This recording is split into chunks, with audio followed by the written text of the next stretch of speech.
почнавме со реконструкцијата на градскиот стадион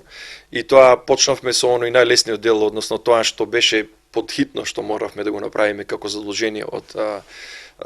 Македонската фудбалска федерација. Значи, оној минимален услов кој што ни го поставија да наместиме 200 столчиња и да обезбедиме доволен простор за резервните играчи, тоа го сторивме и еве во сабота имам известие дека е дозволено веќе да се игра на нашиот стадион. Додека оној другиот покрупниот дел останува за наредните 10 на 20 дена, кога ќе почнеме да работиме комплетно на трибините, на ѕидот кој што беше паднат да го вратиме во првобитна состојба, односно јужната трибина да ја доведеме во солидна состојба и да биде, нели, не само за да го задоволиме она што го бара федерацијата од нас, туку и да на гледачите и љубителите на фудбалот од Кавадарци да им понудиме многу поблагопријатни услови за гледање, за пратење на нашите утакмици. Исто така еве би сакал да спомнам дека на денешнава седница со ребалансот предвидуваме уште 1 милион денари за нашиот ГФК Тиквеш, кои што ќе бидат користени до крајот на оваа година, а за наредната година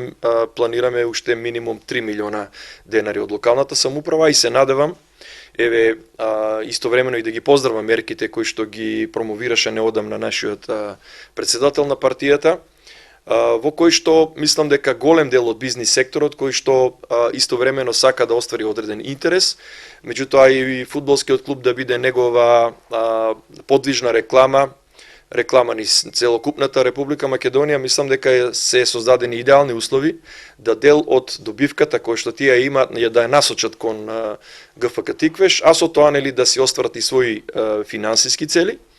Тргнувајќи од таму што, еве, низ минатиот период еден од основните изговори на компаниите од Кавадарци, освен на Фени Индустри, кој што независно од тоа дали имаш одреден бенефит или немаш и независно од тоа што не продава ниту грам никел во Република Македонија, беше сериозен финансиер и се уште е сериозен финансиер на кошаркарскиот клуб Фени Индустри. Со тоа верувам дека и финансијата конструкција за наредната година на кошаркарскиот клуб ќе биде зголемена.